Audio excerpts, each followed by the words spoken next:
le jeûne d'Esther et Purim. Aujourd'hui, le jeûne d'Esther, nous jeûnons, comme son nom l'indique, et il faut savoir que les jours de jeûne, l'important, contrairement à ce que peut penser, ce n'est pas de jeûner, c'est de faire teshuva. C'est de prendre conscience des points de faiblesse qu'on a et de les améliorer. Il y a plusieurs façons de faire teshuva. Il y a une façon de faire teshuva dans la tristesse, les jeûnes de Tisha B'Av, 17 Tammuz. On verra ça plus tard. Il y a une autre façon de jeûner dans une espèce de joie, mais redoutable.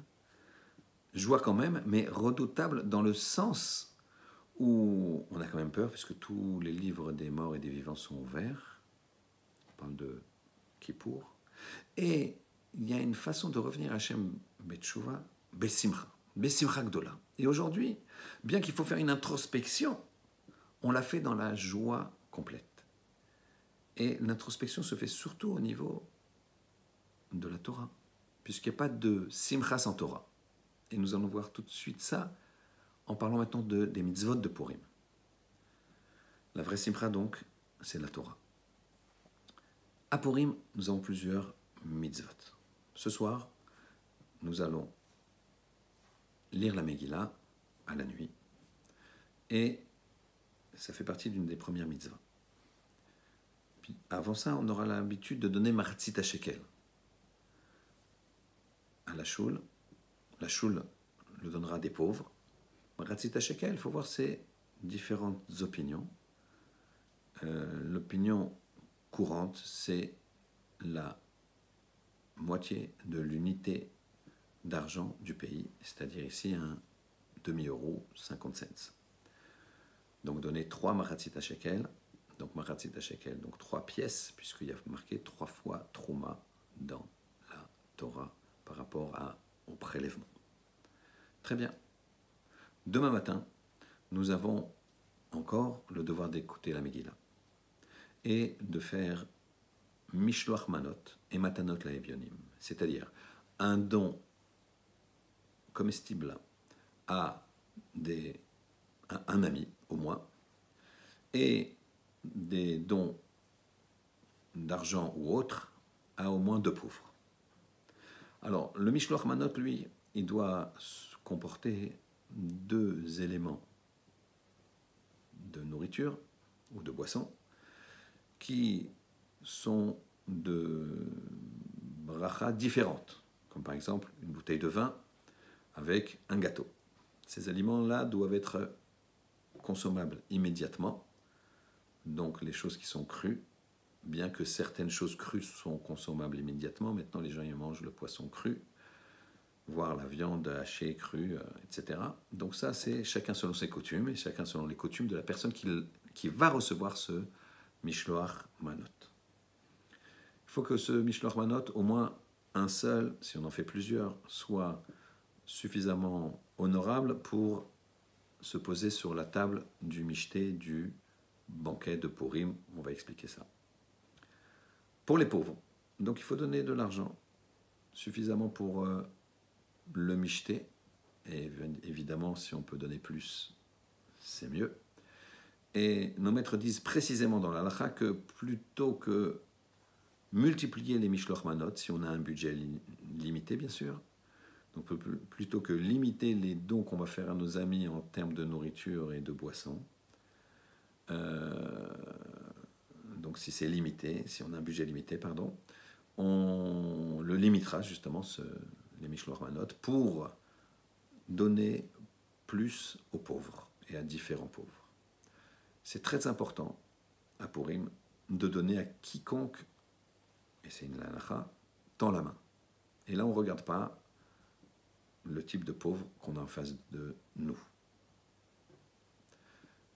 Pourquoi ? Parce qu'à Purim, tout ce qu'on demande, c'est exaucé. On a une main tendue, Hachem, on tend la main et Hachem il nous donne. C'est pour ça qu'il est très très important de bien prier à Purim. Très attention de bien prier dans la Shmoneh Esrei, dans la Hamida, de faire des prières personnelles. C'est un moment particulier. Chacun connaît Purim comme Kippour.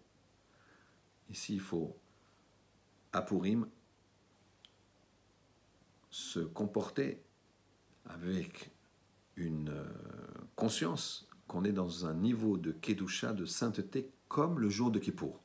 C'est pour ça que, bien qu'il ne soit pas interdit de travailler, il n'y a pas de bracha quand on travaille, bien sûr, et chacun doit demander à son rav s'il est obligé, s'il est salarié, s'il va se faire envoyer, bien sûr, on ne parle pas de ça. On parle de si on a la possibilité.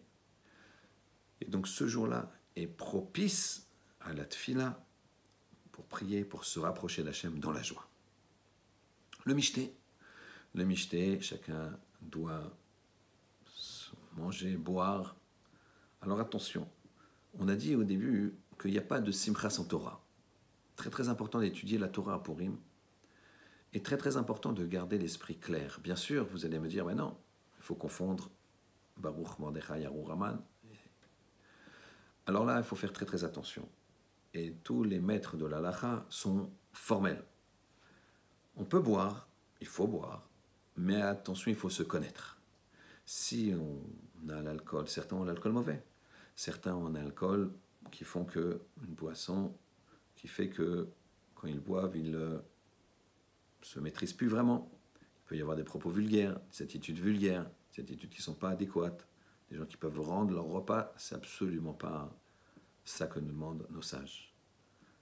Nos maîtres disent d'ailleurs que confondre Mordechai et Haman, c'est-à-dire de rentrer dans les secrets de la Torah pour savoir que finalement, Mordechai et Haman, tout est le projet divin et tout est pour le bien.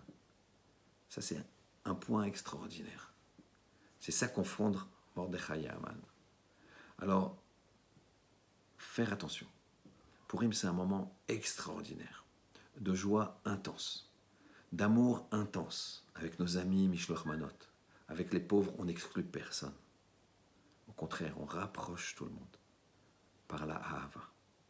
La Ahava, le mot Ahava, il vaut 15. Mais Ahava, la valeur numérique, c'est 15. Et 15, c'est les 15 étapes qui nous permettent d'aller au Kisei HaKavod jusqu'au trône céleste. Il y a 7 cieux, entre chaque cieux, il y a un intervalle, ça fait 14, et ensuite, on a le 15e étape, Kisei HaKavod. D'ailleurs, dans la bracha Arotse Bitshuva de l'Amida, nous avons 15 mots, ces 15 étapes-là. Donc Hachem y fasse que toutes ces étapes-là qui nous permettent d'avoir la joie de Purim, de comprendre la Kiddusha de Purim, de comprendre la Teshuvah de Purim, eh bien ça nous élève pour toute l'année, à l'instar d'un jour comme Kippour, qui nous nettoie entièrement. Purim aussi, si on fait bien ses brachot, si on fait bien cette filote, si on a bien la tzedaka, mishloach manot, bien le mishté comme il se doit, bien étudier la Torah le plus qu'on peut, avec beaucoup de ahava, à ce moment-là, teshuvah, elle sera merveilleuse dans la simcha. Purim Sameach.